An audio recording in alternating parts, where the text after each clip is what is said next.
আসসালামু আলাইকুম। এইচএসসি 2025 শিক্ষার্থী বন্ধুরা, আগামীকাল তোমাদের ভূগোল পরীক্ষা। তো ভূগোল প্রথম পত্রে বোর্ড পরীক্ষায় আসতে পারে এমন কিছু জ্ঞানমূলক প্রশ্ন এখন তোমাদেরকে প্র্যাকটিস করাবো। তো 1 নম্বর প্রশ্ন, বাংলাদেশের ভূপ্রাকৃতিক কয় ভাগে ভাগ করা হয়েছে? বাংলাদেশের ভূপ্রাকৃতিক 3 ভাগে ভাগ করা হয়েছে।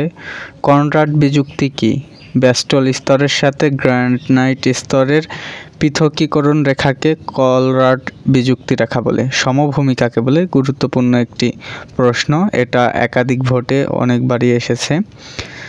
ভূপৃষ্ঠের প্রশস্ত ও বিস্তীর্ণ সমতল ভূমিকে সমভূমি বলে। কেন্দ্রমণ্ডল কাকে বলে? গুরুমণ্ডলের নিম্নভাগ থেকে পৃথিবীর কেন্দ্র পর্যন্ত যে বিস্তৃত স্তর রয়েছে তাকে কেন্দ্রমণ্ডল বলে। এটাও অনেকটা গুরুত্বপূর্ণ প্রশ্ন।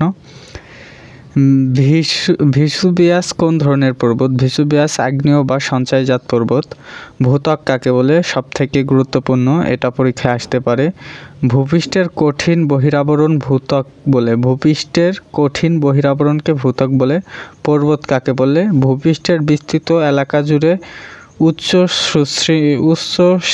শিলাস্তূপকে পর্বত বলে। ভূপৃষ্ঠের বিস্তৃত এলাকা জুড়ে সুউচ্চ শিলাস্তূপকে পর্বত বলে। শিক্ষার্থী বন্ধুরা, এই অধ্যায়ের গুরুত্বপূর্ণ এই প্রশ্নগুলো এবং জ্ঞানমূলক তোমাদের কিছু প্রশ্ন দেখাবো এখন। এটা হলো অনুধাবন 2 নম্বরে আছে। প্রথম 1 নম্বরটা তোমরা দেখো, প্লাইটোসিন কালের সোপান কি? এটা অনেকটা গুরুত্বপূর্ণ। এবং স্তূপ পর্বত কাকে বলে? এই দুটি পড়ে যাবে। এবং প্রথম অধ্যায় আছে মহবিযুক্তি রেখা কি এবং মালভূমি গঠনের প্রক্রিয়া। এই দুটিও কিন্তু গুরুত্বপূর্ণ, আর বাদবাকিগুলো তোমরা একবার চোখ বুলিয়ে যাবে অবশ্যই।